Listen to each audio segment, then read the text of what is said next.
मंच पे आ जाएंगे तो ज्यादा अच्छा रहेगा। नहीं, अब आके चले गए हैं। अच्छा चले गए, हाँ हाँ, कोई बात नहीं। इसलिए आज के वो राजा हैं। और दिल्ली सरकार की राहुल जी की पत्नी बोलती हैं, उनकी तरफ से हम गाते हैं।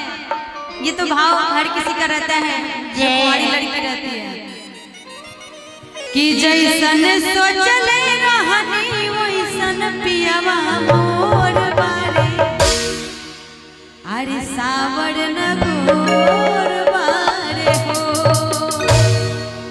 लेकिन राहुल जी यहाँ के चले गए, आप सभी से मिले हैं, लेकिन हम तो यही कहेंगे कि जैसन सोचले रहनी ओइसन राहुल जी मोर बानी, अरे दिल के कमजोर बानी हो।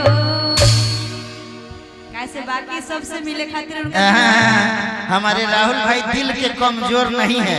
अगर दिल के कमजोर रहते तो इतने ऐसा नहीं है, कमजोर है तभी तो मेरे आने से पहले ही चले गए हैं। हेलो कि बात गोरे गोरे कोमल होठ लाल लाल, अरे हंसलू त गलिया पे बोला इसी जगह था। राहुल जी अपने पत्नी के बड़ाई करते हैं और जब शादी हो जाती है ना, जैसी भी रहे उसका बड़ाई करना पड़ता है। हेलो हेलो हेलो, इस दुनिया में 95% मर्द लोग हैं जो मेहरारू की बड़ाई करते हैं, उसमें हम भी हैं। कल आपके पति होंगे वो बड़ाई करेंगे। नाइयों क्यों नहीं तो यो बड़ाई करे के पड़ी कि बन के हमारा जिंदगी, बन के हमारा जिंदगी में आयल अंजोर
हर एक की ख्वाहिश होती है कि उसका जीवन साथी